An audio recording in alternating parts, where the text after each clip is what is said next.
2015 সালের কোশ্চেন। এখানে লেখা আছে F A K I E M L I O, তারপরে জিজ্ঞাসা চিহ্ন। ফার্স্ট কাজ আমাদের করতে হবে যেটা নাম্বারিং।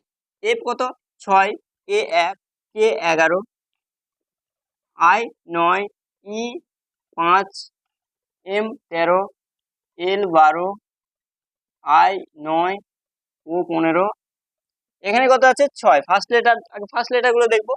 6, 6 পর কত আছে 9, 9 পর কত আছে 12। তার মানে কি করছি 6 পর 9 মানে 3 ডিফারেন্স, 9 পরে 12 3 ডিফারেন্স, তাহলে এখানে 3 ডিফারেন্স হবে।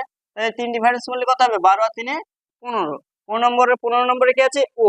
ও দুটো অপশন আছে, একটা এটা এতে আছে, অপশন বি তে আছে। তাহলে পরের লেটারে দেখবো 1, 1 এর পর কত আছে 5, তাহলে 4 যোগ করেছে। 5 এর পর কত আছে 9, আবার 4 যোগ করেছে।